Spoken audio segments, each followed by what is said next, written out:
நண்பர்கள் அனைவருக்கும் வணக்கம். நாம் இன்று நமது மூலிகை வசியமை சேனலில் காணப்போகும் காணொளி என்னவென்றால், நமது முன்னோர்கள் பயன்படுத்திய எதிரிகள் செய்யக்கூடிய மாந்திரீக வேலைகளை தடுக்கக்கூடிய அதிரகசியமான ஒரு மாந்திரீக முறை பற்றி இன்றைய காணொளியில் நாம் காண இருக்கின்றோம். நமது மூலிகை வசியமை சேனலை முதன்முறையாக பார்க்கும் அன்பர்கள் என்றால் சேனலை சப்ஸ்கிரைப் செய்து பாருங்கள். இன்றைய காலகட்டத்தில் எல்லோருக்கும் ஏதாவது ஒரு விதத்தில் எதிரிகள் என்பவர்கள் இருந்து கொண்டிருக்கின்றார்கள். அவ்வாறு இருக்கக்கூடிய எதிரிகள் நேரடியாக மோதாமல் மாந்திரிகர்களின் துணை கொண்டு உங்களையோ உங்களுடைய குடும்பத்தையோ பாதிக்கக்கூடிய செயல்களை செய்தால் உங்களுக்கு பாதிப்புகள் ஏற்பட்ட பிறகுதான் அது தெரிய வரும்.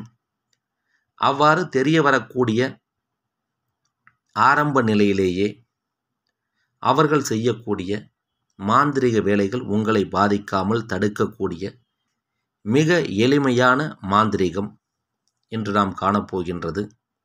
நமது மூலிகை வசியமை சேனலை முதன்முறையாக பார்க்கும் அன்பர்கள் என்றால் சேனலை சப்ஸ்கிரைப் செய்து பாருங்கள்.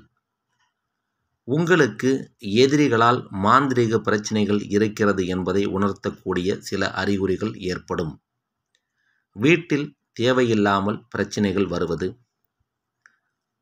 சிறியதோ அல்லது பெரியதோ திடீர் விபத்துகள் ஏற்படுவது, பண விரயத்திற்கான சில வேலைகள் நடப்பது, நன்றாக இருக்கக்கூடிய ஆணுக்கோ பெண்ணுக்கோ கை கால் காரணமே இல்லாமல் வீங்கி போவது, இது போன்ற பிரச்சனைகள் இருந்தாலே எதிரிகள் உங்களுக்கு எதிராக ஏதோ மாந்திரீக வேலைகள் செய்திருக்கிறார்கள் என்பதை நீங்கள் அறிந்து கொள்ள முடியும்.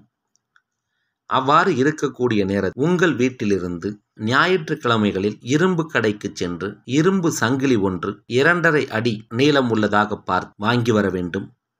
இந்த 2.5 அடி என்பது குறைந்தபட்ச அளவு. அதிகபட்சமாக 5 அடி வரைக்கும் நீங்கள் வாங்கி கொள்ளலாம்.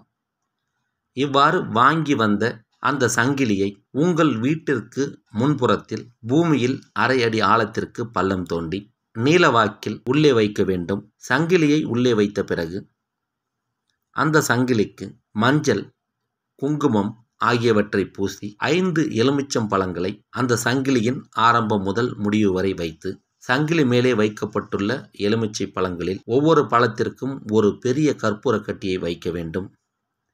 அவ்வாறு வைத்த பிறகு உங்கள் வீட்டில் இருக்கக்கூடிய அனைத்து நபர்களும், வயதில் பெரியவர்களிலிருந்து குழந்தைகள் வரைக்கும் அனைத்து நபர்களும் வீட்டை விட்டு வெளியே வந்து சங்கிலி மேல் வைத்திருக்கக்கூடிய எலுமிச்சை கனியில் இருக்கும் கற்பூரங்கள் அனைத்தையும் ஒரே நேரத்தில் பொருத்திவிட்டு, முதலில் வீட்டில் இருக்கக்கூடிய பெரியவர்கள், அடுத்து வயது குறைந்தவர்கள் என கற்பூரம் எரிந்து கொண்டிருக்கும் பொழுது சங்கிலியுடன் சேர்ந்து அதை நீங்கள் தாண்டி உங்களுடைய வீட்டிற்குள் சென்று விட வேண்டும்.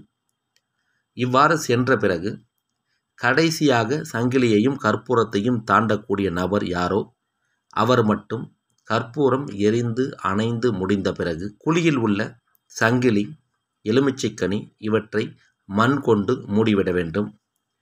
இவ்வாறு செய்த பிறகு அடுத்து வரக்கூடிய 11வது நாள் நீங்கள் பூமியில் புதைத்து வைத்திருக்கக்கூடிய சங்கிலியை தோண்டி எடுத்து ஒரு கருப்பு துணியின் உள்ளே வைத்து சங்கிலியின் 2 முனைகளையும் ஒரு சிறிய பூட்டினால் இறுக்கமாக பூட்டி சாவியையும் அதற்குள்ளேயே வைத்து, அதனுடன் ஒரு எலுமிச்சை கனியை சந்தன குங்குமம் பூசி உள்ளே வைத்து இறுக்கமாக கட்டி, ஊருக்கு வெளியில் இருக்கக்கூடிய பெரிய அளவிலான வேப்ப மரத்தில் ஆணி கொண்டு ஓங்கி அடித்து கட்டிவிட்டு வர வேண்டும்.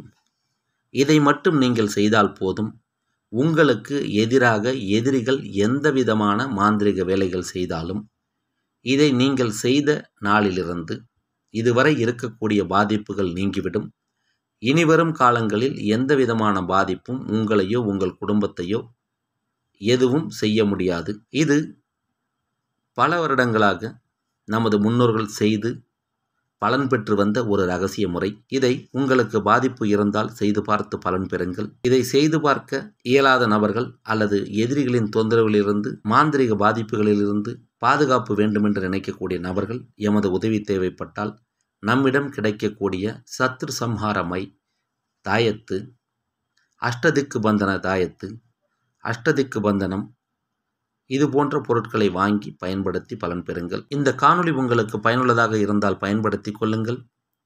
மேலும் பல நல்ல காணொளிகளை உடனுக்குடன் காண எப்பொழுதும் தொடர்ந்து இணைந்திருங்கள் நமது மூலிகை வசியமை சேனலுடன். நன்றி, வணக்கம், வாழ்க வளமுடன்.